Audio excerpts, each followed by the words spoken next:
Hi, this is Andrea Harkins at themartialartswoman.com. You are exploring the culture, adventure, and impact of martial arts with Sifu T.W. Smith. Hi, welcome to the program. I'm T.W. Smith, and if this is your first time to Kung Fu Podcast, I want you to know that you are in the audience of some of the sharpest and the finest martial artists in the world. People that really do take a great deal of care and put a lot of effort into honing their craft. If you're ever looking for more information about me or the program, you can go to kungfupodcast.com and you'll find all of the supporters and many of the things there that you might be interested in. We're going to pick up where we were following 3 social cultures, and in those cultures, we would find any sorts of folks, including martial artists. Women, and how did they live through this culture? Martial artists, how did they live through this culture? Scholars, and how did they live in this culture? We cannot look at martial artists as if it was a culture all unto itself. These things did not happen in a vacuum. As we have gotten to that point, we are now ready to bring the martial arts back into the global popular culture that's happening during this late imperial time period. Our goal here is to find out how was Chinese martial arts expressed during or within these 3 different movements as part of the culture. We're going to start with how does Confucianism shape the martial arts?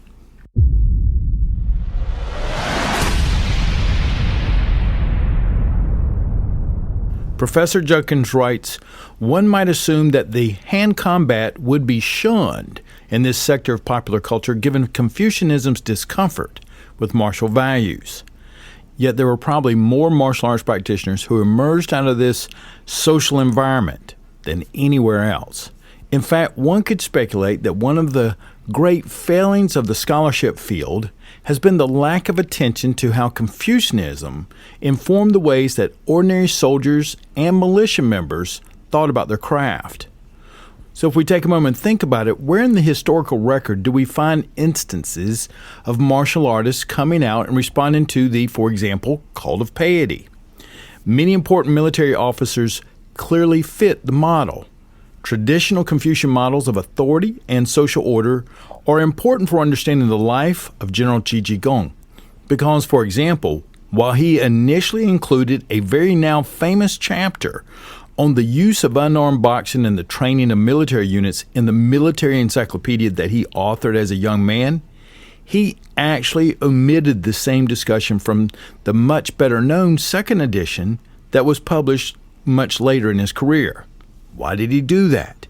It is quite likely that the more mature officer decided that the subject was not fit for high-level official discussions. After all, boxing itself was a marginal practice that was often seen as being at odds with good social order. Let's take a moment and consider the loyal soldier. Perhaps the most obvious place where you're going to see these values played out are in the various clan militias of southern China.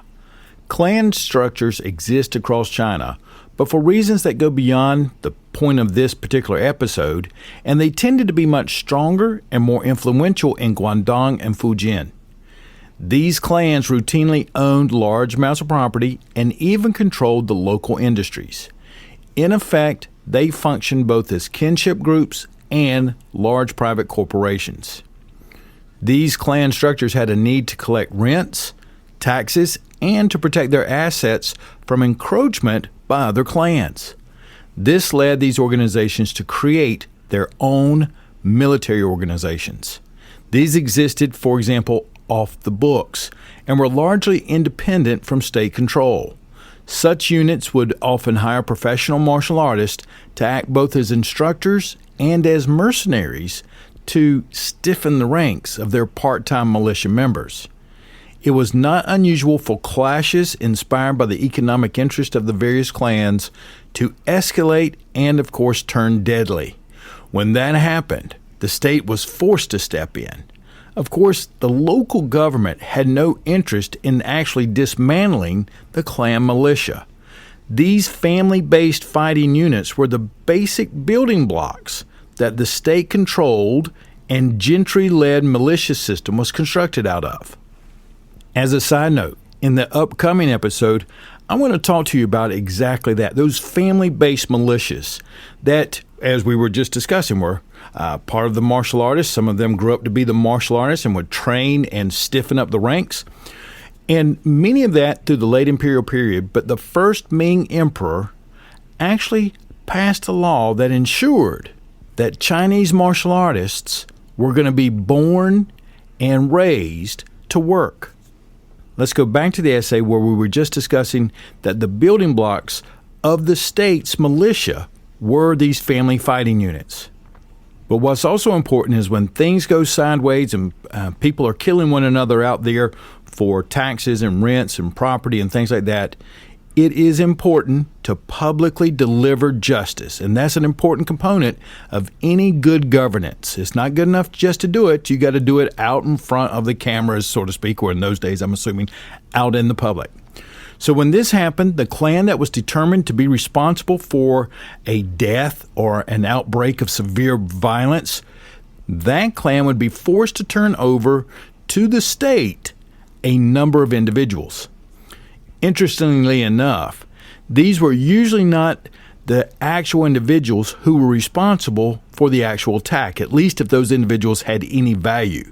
Instead, they were much less important male members of the clan who were probably already wanted for some sort of minor offense. So a sacrificial lamb, so to speak, to keep the other one safe. The state could then make a great show of publicly executing these individuals who, in effect, sacrificed themselves for the protection of the clan as a whole, the cult of piety in full spectrum. Many of our more modern Kung Fu tales also make extensive use of the cult of piety. In the martial novels of Jin Yong, heroes willingly sacrifice themselves for the nation and will go to almost any length to avoid breaking a promise of marriage. Their behavior is in line with the expectations of the cult of piety. Such exaggerated acts function as an important signal to the people who are reading these novels. In normal society, physical violence is frowned upon, and it raises serious questions about an individual's character. Yet, an exaggerated sense of loyalty, chastity, or patriotism all demonstrates that a hero is capable of self-denial. In this way, he is able to enact the quintessentially masculine virtue of the Confucian system. Which now that brings us to another example, the big city boxers. All of this stands in stark contrast to the vision of martial excellence that emerged in the rapidly growing cities of late imperial China. All of a sudden, I'm getting this vision of people gathering to watch a big fight downtown. And of course, the average soldier was not paid very much. And it seems that many militia members were making even less than the soldier. So it is fortunate that the urban markets created a new opportunity for a skilled boxer to monetize their skill. We're there. I mean, this is exactly the same thing that happens today. Street performers and patent medicine salesmen were everywhere. They used martial arts displays to attract a crowd and sell their wares. That's what I would refer to as luring people in. Opera companies that could only perform a few times a year in the countryside found steady employment in the red light districts of southern China's cities. Furthermore, inside of the big cities, we have organized crime. And organized crime needs a never-ending supply of muscle. As we have discussed many times on this program, Chinese cities could be very dangerous places, and local businesses took precautions. Boxers were hired as warehouse and pawn shop guards. While these were steady employment, these jobs lacked the prestige and pay of a position as a bodyguard or a position with an armed escort company. Professional martial arts instructors, some were retired from the military, but others from the civilian realm were needed to teach all of these people. And the fact that they were paid in actual money meant that they could in turn pay for their instruction. Other urban professions also called upon the expertise of martial artists. It was not uncommon for medical doctors or pharmacists to occasionally employ boxing training as a means of improving a patient's health or their stamina. Some of the most famous martial artists in all of southern China, including Lung Zhang and Wang Fei Hong, actually made their living in medicine. While this connection between traditional Chinese medicine and the martial arts world would become much deeper and much more robust in the Republic era, it is important to note that the roots of this connection can clearly be seen in the thriving urban culture of the late imperial period. If martial arts training was motivated by simply necessity and service to the group in the countryside, when transplanted to the city, it found itself incorporated into the larger structures of the rapidly growing economic markets. One of the other things that happen inside of these big cities and people working at different levels is that a wide variety of instructors, guards, gangsters, performers, and even doctors had an opportunity to mix and exchange notes. In this way, they actually formed their own martial arts subculture, one that was probably quite distinct from the militias and military units that dominated the countryside. It is interesting to also note here that it was this urban faction of hand combat experts who probably contributed the most to the martial arts which were actually passed down to the modern era.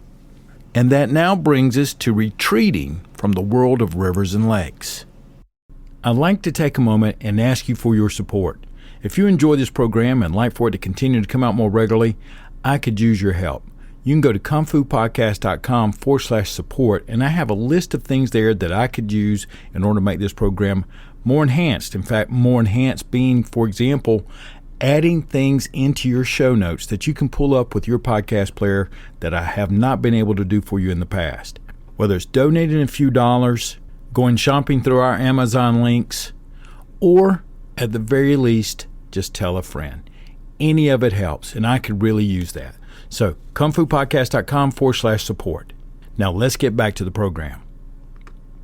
When we're looking for martial artists inside of the culture of the late imperial China, we still have not exhausted the list of social possibilities. We consider the loyal soldier, and we just looked at urban opportunities. As Professor Victoria Cass reminds us, the urbanization of the late imperial period gives rise, if not just enabled, a resurgence of interest in the reclusive life. The most dedicated of these individuals hope to attain a mystical level of transcendence beyond the concerns of ordinary life by cultivating the proper aura and engaging in certain ascetic practices. No doubt there were others who simply followed the fad as it was fashionable. Professor Cass makes it clear that this movement was so popular that it touched practically every area of Chinese popular culture and social life. And she eloquently and ironically puts it, everyone knew a recluse. Imagine that. Everybody's a recluse and everybody knows them. In what ways do we see these same basic tendencies reflected into the Chinese martial arts of the period? That question gets to the heart of our current controversy. Holcomb explicitly tied the Chinese martial arts to Taoist longevity practices and eccentric heterodox religious teachers. In effect, he claimed that the reclusive movement, the reclusive current, dominated the development of the Chinese martial arts. Others have argued against this. In basic historical terms, there's a lot more evidence of purely secular practice than Holcomb was willing to admit. But where in the Chinese martial arts do we actually see the influence of the reclusive and mystical school? Again, it would be very odd, if not actually impossible, if this reclusive trend touched all areas of other Chinese popular culture at one time or another, but somehow managed to totally miss Chinese martial arts and boxing. Which brings us to two stories. The first is Zhang Sangxi, who lived from 1520 to 1590. He was a martial artist from the city of Ningbo. Ningbo was an important and very busy port in Zhejiang province, which is just north of Fujian. The oldest and most reliable information we have on Zhang Sangxi comes from Shen Yi Guan, who lived from 1531 to 1616. Shin was a Confucian scholar who served as the emperor's grand secretary from 1594 to 1606. While it is not clear what Shin thought of martial arts in general, he was from Ningbo, and he was quite proud of his hometown and its role in fighting off the Japanese. In fact, it was Shin who actually ordered trade with Japan suspended, triggering the piracy crisis that would catapult the future General Chichikong to national fame. Shin recorded and discussed the careers of some of his hometown local heroes in his essay, The Biography of Boxer Shang Shi, which was kind of like a chapter or part of the larger volume titled The Government Records and Annals of Ningbo City. One of the things that happens in this chapter is that Shin Yiguan makes a note, basically, that Shang Shi, as great as he is and how much he likes him, is not the best-known martial artist from the area of Ningbo. That honor would go to one who was named Biancheng.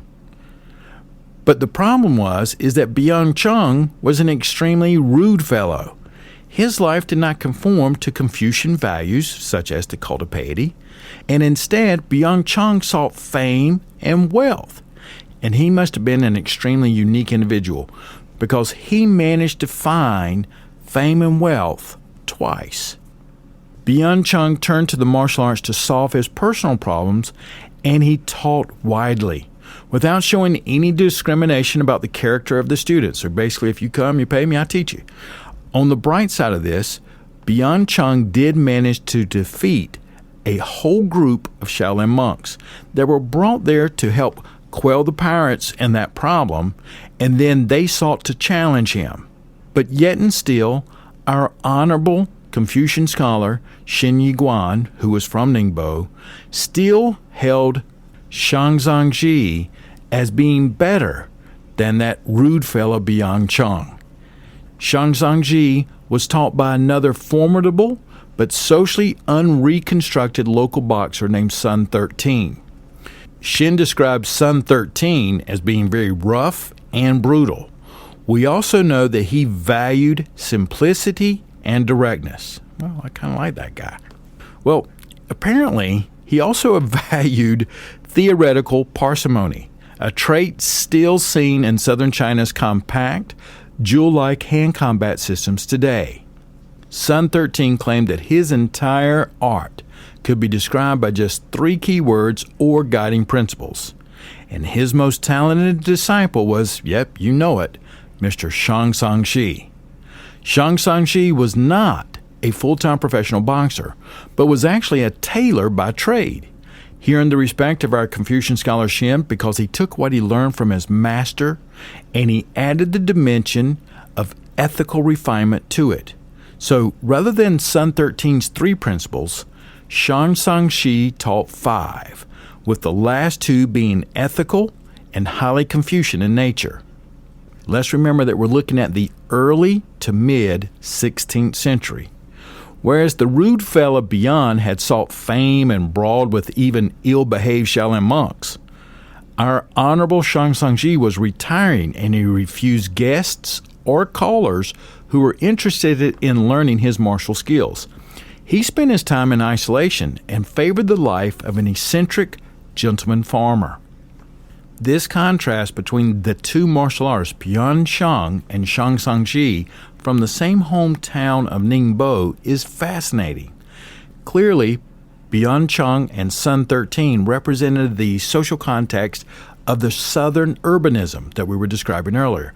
They were professional teachers and they accepted money for their services. They advertised their skills widely and invested in building a reputation that could support them. Shang Shi appeared to take a different path. Not only did he refuse to serve the government, he also withdrew from the life of the city. He is portrayed as having turned towards the reclusive path precisely because he had a richer understanding of the philosophy of boxing. Furthermore, his biographer seems to grant him a certain level of transcendence. Of course, we realize that this is only a single account, but it does indicate that even court historians were willing to admit that martial artists could become recluses or mystics. There are a number of other examples of important martial artists being influenced by the same currents that also come to mind. For example, Qin Shangyu, famous for his Ming-era study of Shaolin fighting techniques, and he spent the better part of his youth following martial monks on their various military missions and studying at Shaolin. Yet Qin Shangyu was not from a military background. He was a younger son from a well-to-do gentry family. One would normally expect an individual like him to dedicate his life to earning a degree in the imperial exams, but instead he decided to leave home, live in the mountains, and make a decades-long study of pole fighting. It is hard to imagine any more ascetic route to personal cultivation. There were a lot of things about Qin Shangyu's life and his personal motivations that we do not know, and we will probably never know. However, it does seem that one possible strategy for interpreting the facts that we do have would be to situate them within the reclusive current. Like so many other young men in the late Ming, he seems to have developed an interest in the esoteric side of life and to have turned his back on more normal pursuits. Even the title of his volume of work on the Shaolin fighting arts, which was Techniques for After Farming Pastime, indicates that he was consciously emulating the mode of the outwardly rustic hermit, but also inwardly cultured, and that sort of profile which dominated the period's public imagination. Of course, there are other well-known recluses that have been closely tied to the martial arts in the world of Kung Fu fiction. There are countless stories and more creation myths. I'm sitting here thinking of the TV show Kung Fu. I mean, a recluse who just wanders around. Then many of us could count, right? There's just so many of those stories. But they all start when the young hero meets a mysterious monk or some sort of mysterious nun, priest, or hermit on the side of a mountain. Most of these stories are just pure fiction. Yet in both the Ming and the current era, a number of people did go to sacred or wild places explicitly to transcend the concerns of a normal life through one dedicated to practice and natural living. Which brings us to the conclusion of the essay. It may be impossible to give any simple answer to any one individual's question of whether their traditional Chinese martial arts were actually meant to be an effective means of self-defense. Not only did the profession of individual students and practitioners vary, there were other factors that had to be considered as well. The late imperial period saw a number of different trends with the Chinese popular culture. In these two podcasts, we have only reviewed the three: the cult of piety, the development and growth of these urban areas, and of course, the return of the recluse. However, if we took even more time or more work, we would have even more areas to explore. And in the upcoming episode, I'm going to share with you a very unique look at the development of martial arts through a different type of social river. But during these three that Professor Cash shared with us and Professor Judkins explains in the martial arts context, that these currents were broadly based and affected every area of Chinese society. So we should not be surprised to learn that they also had an important impact on the way that traditional martial arts were expressed. In fact, the core values of martial culture could vary tremendously depending upon whether the individuals in question were coming out of the cult of piety, for example, the new urbanism, or the resurgent rustic tradition. In fact, the core values of martial culture, so what you call the values of your martial arts, would vary tremendously depending upon whether the individuals that were down from your lineage or passing it through were coming out of the cult of piety, the new urbanism, or the current stream of social resurgent rustic tradition. If we're going to really appreciate the lives of China's various martial artists, whether they were heroes like General Qi Jigong, urban instructors like Liang Cheng, or reclusive masters like Shang Sangxi, it is important to situate them within the social landscape of their day. Only then can we really understand what they hope to accomplish through the mastery of the Chinese martial arts. So that's the end of Professor Ben Judkins' essay, which you can find all of his work when you go to kungfupodcast.com/Ben. So how can we apply that? As y'all probably know, I'm not much on trivia, so learning things just for trivial reasons really does not interest me at all. If I'm learning things, I want to be able to somehow apply it or put it in a bank account sort of thing of knowledge going, I'm going to probably need that at some point. So to follow your style, you're going to need to trace the martial artist in question through their social and historical context. Let's take, for example, you have a system such as Tai Chi Chuan that certainly has a connection, if not founded by a military family. But it has also been argued very effectively that it has a reclusive origin story as well. But either way, it gets popularized through the exposure to higher levels of urban society. Now it's in the marketplaces, it's in the big areas. In that particular Tai Chi example, we're going to put me in this laboratory experiment. Ma Sigong Koliying, during the Qing dynasty, had a distinct martial caravan guard history, and he was not pleased with some of the social urban popularization of some of the arts.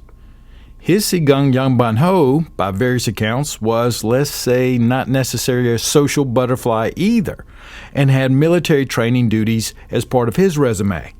Then if we take my Tibetan Lama Pai or Hop Guard training Sigong Harry Ng, he had a very strong secret society connections that we spoke about in previous podcasts, and as well as military connections with his training.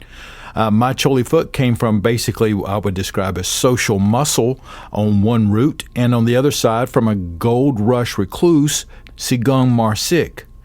However, then later I met Lao Pei Zheng, who shared the urbanized, socially cultured versions of Tai Chi, Bakwa, some Xingyi, and mostly Longstaff with me down in Houston, Texas. What I can share with you that if you take what we have learned in these past 2 episodes and apply it to me, and some of the other things we've learned in other episodes, such as every combative martial art that I've ever learned in the past has a set of principles that it employs to execute that specific art, each with a distinct emphasis that I can teach you with the art. There may be some overlap here and there, but each art comes with a little set of this is how we're going to do it. Now, during our series on the Wu Beiji, better known as the Bubishi, the scholars there also reported that various systems, Chinese martial arts systems, had their own purpose or strategy that it was built around. But what I can also share with you is that these socially popularized versions, many times they were kind of meshed together and brushing over the individual combative strategies were done so to emphasize more of the philosophy, for example, of the training or the understanding of movements and health. As we say here all the time, either of those approaches are fine. You can practice martial arts, for example, as a philosophical way of life, just like a recluse from the Ming period. But you may also want to pursue more strict principles of combat and effective protective skills. Personally, I don't see any reason that you can't enjoy both, because I do.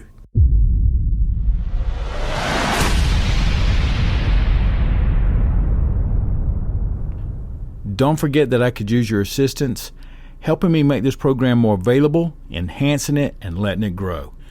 Be a part of the team by going to kungfupodcast.com/support. I'd greatly appreciate it. This is T.W. Smith. Have a fantastic practice today, and I'll be talking with you again real soon.